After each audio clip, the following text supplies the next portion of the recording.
ఎందరో త్యాగమూర్తుల త్యాగఫలం ఆంధ్ర రాష్ట్రం. నేడు ఆంధ్రప్రదేశ్లో ప్రజలు సుఖ సంతోషాలుగా ఉన్నారా? ప్రస్తుతం ప్రజల మధ్య ఉన్న కులాల కుంపట్లు ఎవరి కోసం? చంద్రయాన్ రాకెట్ యుగంలో కూడా వర్ణ విభేదాలు దేనికి సంకేతాలు? రాజకీయ పార్టీల నేతలు ఏం చెప్తున్నారు? నేటి కాలంలో ప్రపంచాన్ని శాసించే మన యువత మేధాశక్తి ఏం కోరుకుంటుంది? తెలుసుకోవాలంటే ఆంధ్ర యువగలం, ప్రజల మాటే మా నోట. నమస్కారం. నా పేరు కొల్లకోట శివాజీ, ఉపాధ్యక్షుడు, ఆంధ్రప్రదేశ్ కాంగ్రెస్ కమిటీ. స్వర్గీయ వంగవీటి మోహన్ రంగ మా నాయకుడు. సవినయంగా ఈ ప్రభుత్వానికి, రాష్ట్ర ప్రజానికానికి మనవి చేస్తా ఉన్నాను. రంగా గారి గురించి నేను కొత్తగా చెప్పేది ఏం లేదు. ఈ ప్రాంత ప్రజానికానికి, రాష్ట్ర ప్రజానికానికి, సీనియర్లకి ఆయన పేరు చిరపరిచితమే. నేటికి ఆయన వర్ధంతికి, జయంతులకి వేలాది మంది యువత కరువుందొక్కి జై రంగన్న, జోహార్ రంగన్న అని చెప్పి పల్లె పల్లెల, వాడవాడల అన్ని ప్రాంతాల్లో పెద్ద ఎత్తున రోడ్ల మీదకి వచ్చి యువత కథం తొక్కుతారో అటువంటి మహానాయకుడు చనిపోయి 35 సంవత్సరాలను ఎప్పటికీ ప్రజలు తలుస్తా ఉన్నారు. కానీ పాలకులైన ఇప్పుడున్న తెలుగుదేశం కానీ, దిగిపోయిన వైకాపా కానీ ఎందుకని ఆయనకి సరైన సముచితమైన గౌరవం ఇవ్వట్లేదు?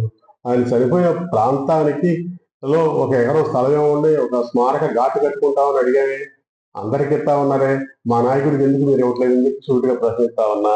ఆయన పేరుతోటి ఒక జిల్లా ఏర్పాటు చేయడం అని చెప్పి వారికి ఒక అస్తిత్వాన్ని, ఒక ఐడెంటిటీని ఇవ్వాల్సిన బాధ్యత ప్రభుత్వానికి లేదని చెప్పి మేము సూటిగా అడుగుతున్నాం. ఫ్లైఓవర్కి అడిగాం, ఫ్లైఓవర్కి పెట్టలేదు. జిల్లాకి అడిగాం, జిల్లాకి పెట్టలేదు. ప్రభుత్వ పథకాలకి ఆయన పేరు పెట్టమన్నాం, పెట్టలేదు. మేమేమంటామంటే ఫైనల్గా, అయ్యా కాజా టు విజయవాడ పెదవుటిపల్లి పశ్చిమ బైపాస్కి 15 కోట్ల కేంద్ర రాష్ట్ర ప్రభుత్వాలు కట్టినది పూర్తి వచ్చింది. కాజా నుంచి వెంకటపాలెము, కృష్ణానది, సూరంపల్లి, అటు ముస్తాబాద, పెదవుటిపల్లి వరకు దాదాపు 18,000 కోట్లతోటి బైపాస్ రెడీ అయింది. ఆ బైపాస్కి స్వర్గీయ వంగవీటి మోహన్ రంగ పేరు పెట్టాలని చెప్పి రాష్ట్ర ప్రభుత్వాన్ని డిమాండ్ చేస్తా ఉన్నాం. ఇది ఆయన అభిమానుల కోరిక, ఆకాంక్ష, సెంటిమెంట్. మేము దీనికోసం పార్లమెంట్లో 3 times ఎంపీ, మా రాజ్యసభ సభ్యుడు, విప్ మంత్రి హోదా కలిగిన నాయకుడు మాణిక్యం ఠాగూర్ గారు పార్లమెంట్లో ప్రత్యేక ప్రస్తావన ద్వారా వారితోటి మాట్లాడిస్తాం. గడ్కరీ గారికి, షర్మిలమ్మతోటి లేఖ రాపిస్తాం. మేమందరం కూడా రంగా గారి పేరు విజయవాడ పశ్చిమ బైపాస్ పెట్టాలని చెప్పి చేస్తా ఉన్నాం. సోషల్ మీడియాలో ఉన్న యాక్టివ్గా ఉండే వారియర్స్ కానీ, రంగా గారి అభిమానులు కానీ, కాపు సంఘాలు కానీ ఈ న్యాయమైన మా డిమాండ్ని మీరు కూడా అందిపుచ్చుకొని రంగా గారికి పశ్చిమ బైపాస్కి రంగా గారి పేరు పెట్టాలని చెప్పి మా డిమాండ్తో మీరు కూడా చేయి కలపాలని చెప్పి సౌర్యంగా మనవిస్తూ రాష్ట్ర ప్రభుత్వం సానుకూలంగా స్పందించాలని కోరుతా ఉన్నాను. అయ్యా డొక్కా సీతమ్మకే మధ్యాహ్న భోజన పథకం పెట్టారే, వెంగళంగయ్య గారికి మచిలీపట్నం మెడికల్ కాలేజీ పేరు పెట్టారే. రంగా గారు ఈ 2 ప్రాంతాలకి, విజయవాడ, గుంటూరు జిల్లాల ప్రజలకే మంచి నాయకుడు, అనుబంధం ఉన్న నాయకుడు. ఆ నాయకుడుకి చిరస్మరణీయంగా ఉండటం కోసం మేము ఈ రాష్ట్ర ప్రభుత్వాన్ని డిమాండ్ చేస్తా ఉన్నాం. తక్షణమే పశ్చిమ బైపాస్కి పేరు పెట్టాలని.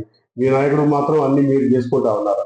ఏమేమి చేసుకుంటున్నారు? భారతరత్న అడుగుతున్నారు, పార్లమెంట్లో కాంస్య విగ్రహం, 1000 రూపాయల కాయలు, అన్నా క్యాంటీను, ఎన్టీఆర్ స్టేడియాలు, ఘాట్లు అన్ని మీ నాయకుడికి ఇచ్చినప్పుడు వేరే సామాజిక వర్గ నాయకులు కూడా ఎంతో కొంత వాళ్ళ కాంట్రిబ్యూషన్ సమాజానికి, వ్యక్తులకి మంచి చేశారు కదా, అవన్నీ ఎందుకు పరిగణలోకి తీసుకోవట్లేదని చెప్పి మేము సూటిగా అడుగుతున్నాం.